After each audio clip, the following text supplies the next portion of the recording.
Greetings and konnichiwa, and welcome back to the Onyx Tavern Vlog series on Russia Sentai ToQger. I'm your host, Rick the Barkeep, and today we will be talking about Station 20, Smiling is Dangerous.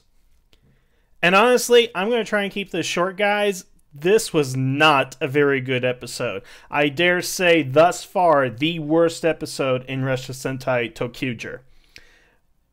And you know, there's really nothing to this episode. There is no substance. There's nothing of any real true meaning or depth to it. The episode's basically, Schwartz wants to gather some darkness, so he sends the Jack-in-the-Box Shadow to collect darkness. Now, the shtick for the Jack-in-the-Box Shadow is that he causes people to laugh, but then basically flings those people into the air via springs so that they hurt themselves every time that they laugh. And that's what gathers the darkness. And coincidence upon coincidence, at the same time this is happening, the ToQger are trying to get Akira to smile. Why? I didn't even bother to remember, because if there was a reason, it's stupid, to be honest. So at the same time the Jack-in-the-Box is trying to get laughter for darkness, they're trying to get Akira to laugh, and it pretty much goes downhill from that point. The whole thing about the Jack-in-the-Box Shadow is that he is creating these illusions to make them smile, to make them hurt themselves. Now, there is a kernel of brilliance in there. The idea that you are taking something great like laughter and turning it into a weapon for evil, that could work. That is something that you could go ahead and utilize. But the way that the episode pulls it off, it just doesn't work very well. Some of the things that they use to make the ToQger laugh in the episode is they have one of the crows with an afro. Not that funny. They have two sumo wrestlers dancing with each other. Not that funny. I don't get it. It just doesn't work. But the ToQger, they laugh and it's funny. And then the ToQger go on a training montage of learning how to be funny in order to get the Jack-in-the-Box Shadow and the crows to laugh to hurt themselves, which ultimately fails in the end. And the ending, I don't know what to say. It's just a stupid episode. Okay, in the episode, there are two things that are worth noting, I guess. One, Akira loves cats.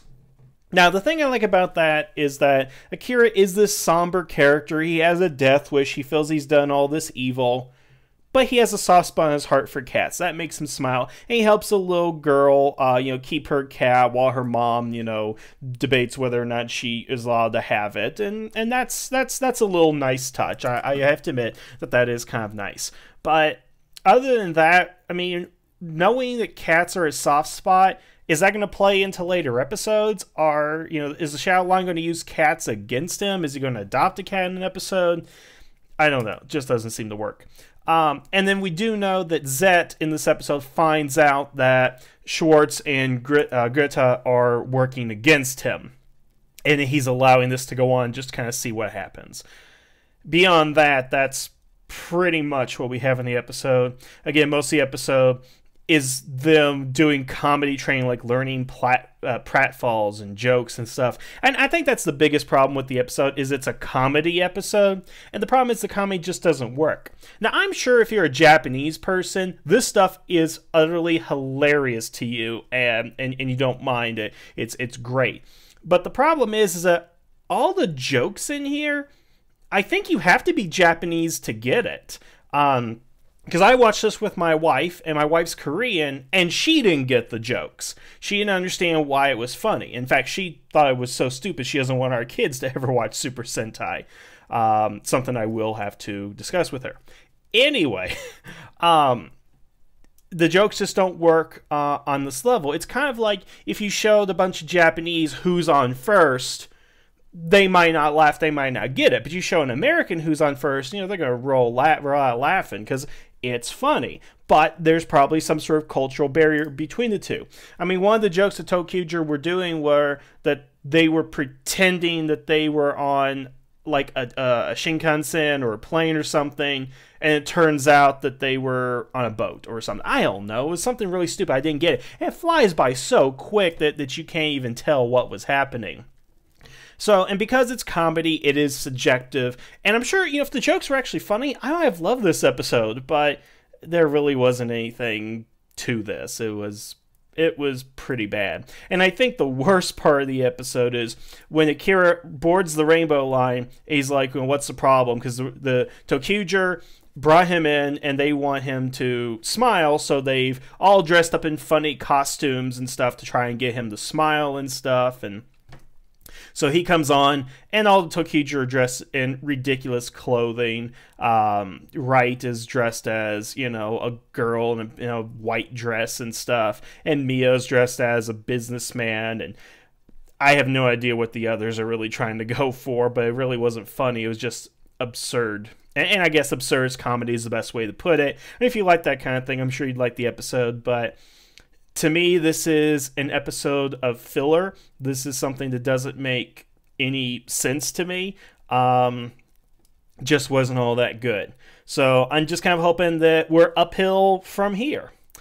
And just to let you guys know, the next vlog we will be doing will actually be on the ToQger movie, which takes place chronologically after this. The air date of episode 20 was July 13th, and the air date for the ToQger movie was the week following this, prior to Station 21. So when we come back, we will be discussing the Galaxy Line SOS movie, or whatever the exact title is the ToQger movie that was in theaters over the summer.